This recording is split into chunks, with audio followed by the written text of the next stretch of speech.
what can we learn from the Mabinogi, and what is it that makes it so interesting?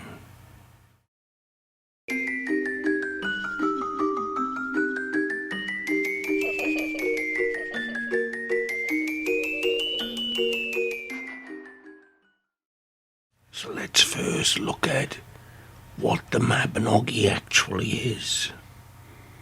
So the Mabinogi is a collection of stories. There are 11 stories within the Mabinogi. Of these 11 stories, there are 4 which can be considered the core of the Mabinogi.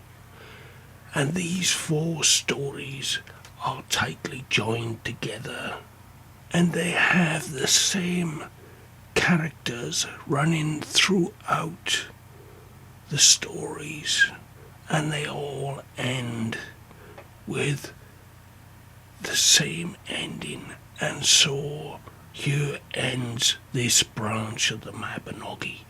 So those 4 stories are the stories that are considered to be the 4 branches of the Mabinogi. Now the other 7, 3 of which are what are termed as the romances. And it's these 4 branches I'm going to focus on for this discussion. Now, it's the general consensus that the Mabinogi was first written down pen to paper in the late 11th and 12th centuries. But it's believed that the stories are from a much older period, and those stories were handed down through oral tradition. So apart from being some very entertaining and interesting stories, there are things contained within that teach us of a much earlier period. And they can teach us things such as the values and the beliefs of the Britons of the pre-Christian period. But we must also be aware that the Mabinogi was written in the medieval period, in the 11th century, and so a lot of the stories are written within the context of the period that these stories were written down in, i.e. the early medieval period. So what is it then that's in the Mabinogi that is of such great interest to those people who are interested in pre-Roman Celtic culture and belief systems?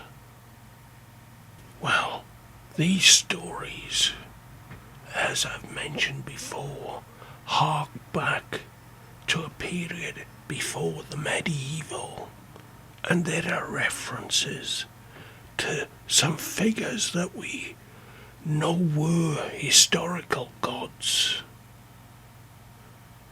In the Mabinogi, they are more like ancestor figures, and I'm talking about Beli.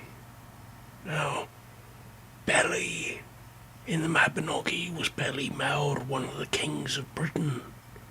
But, of course, there was a god Beli that was worshipped throughout the whole of Gaul right down into Spain and back up again through to Britain. And then there's the goddess Don, who was known as the goddess Danu on the European mainland, or what was at the time Gaul, and also an island. She was known as Danu. And there are many rivers named after Don. And there's the River Don in Aberdeen, and the River Don in Doncaster. And there's the Danube running through mainland Europe. And so we also have characters such as Bran, who was a king of Britain. And then there's the stories behind Bran, of how he went to fight a war in Ireland. Now, the truth is, that's a story that is trying to tell us something. And according to the Mabinogi, that was a war where Bran took forces from the whole of Britain. So there were many men, and he went across to Ireland, and there was a war, and the Irish were completely wiped out. And the story tells, I think there was a few pregnant women that then give birth to the future of the current Irish today. But of course, this is mythology. So, was there ever a big war between Britain and Ireland where Ireland was wiped out and Britain lost a huge amount of men? Well, I really don't think so. There's no archaeological evidence to show there was any such a war. But we need to look at the story more closely to try to understand what it's trying to tell us. There was definitely some contention between Britain and Ireland, and perhaps this myth is telling us a little of the contention between the Irish settlers on British lands and British settlers on Irish lands, and the contention between the two peoples.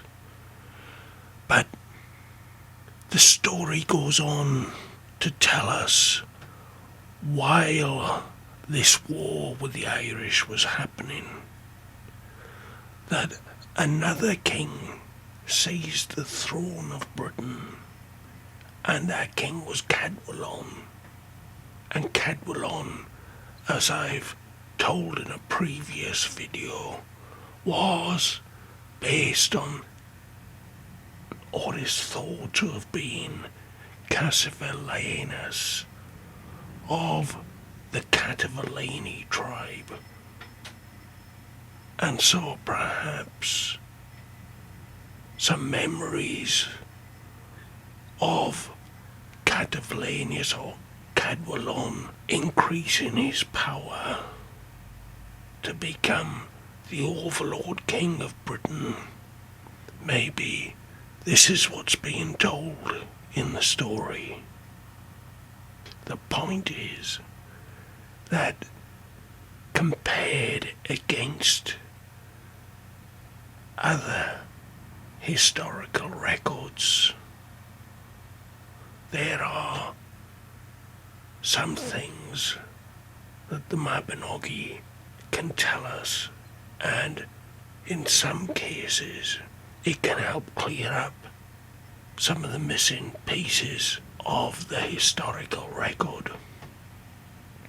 and in other cases it can help us understand the historical record better. It can colour that historical record by bringing forward some of the values and beliefs that we find in the mythology, and then by joining up the stories with the historical record, we have a better understanding of the events at the time and what transpired and the thought process even that led to these events.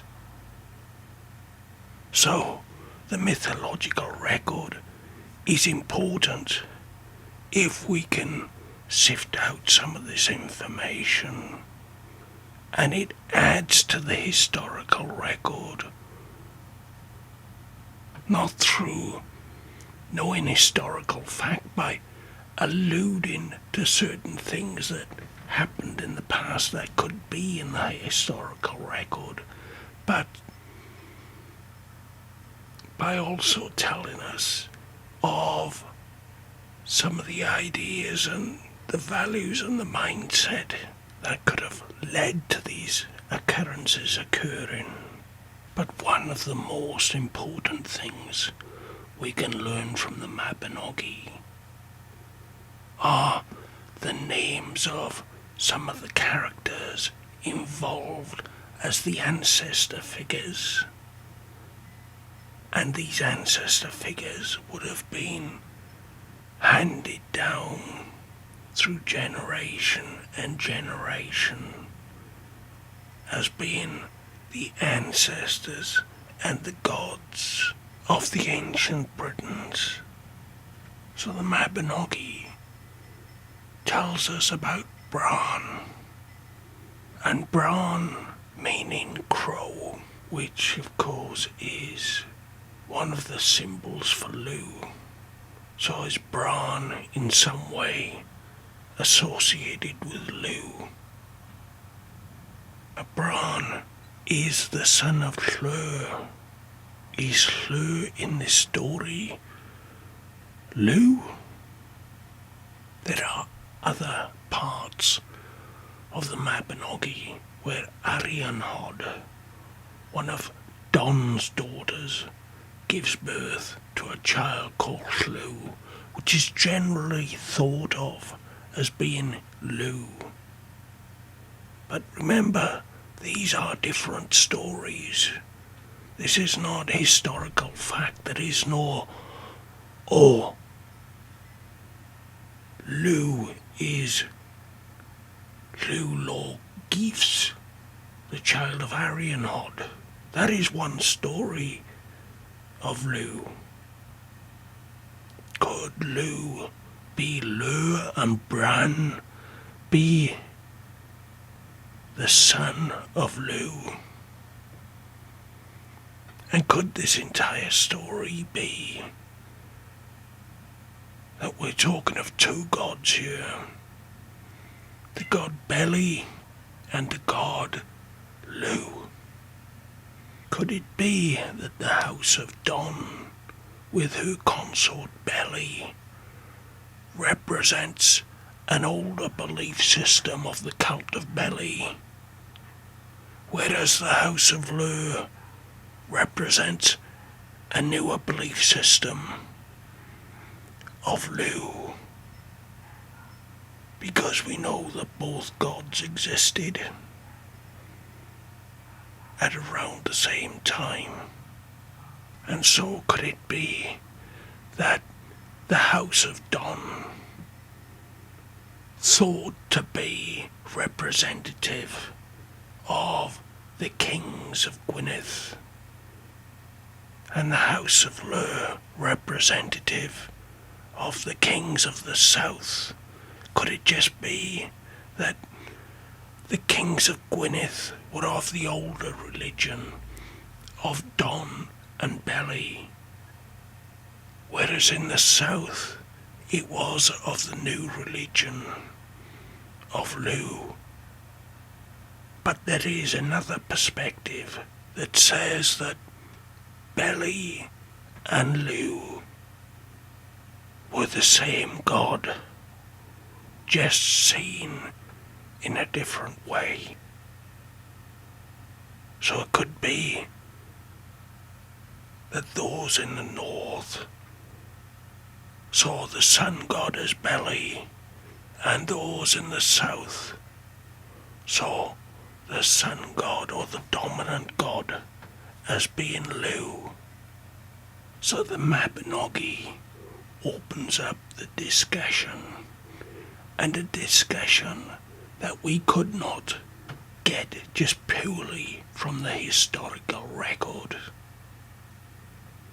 It can also provide us with some clues that would otherwise be completely missing, and those clues then can spur us on and lead us into the right direction to complete and fill out and fix that piece of puzzle from the historical record.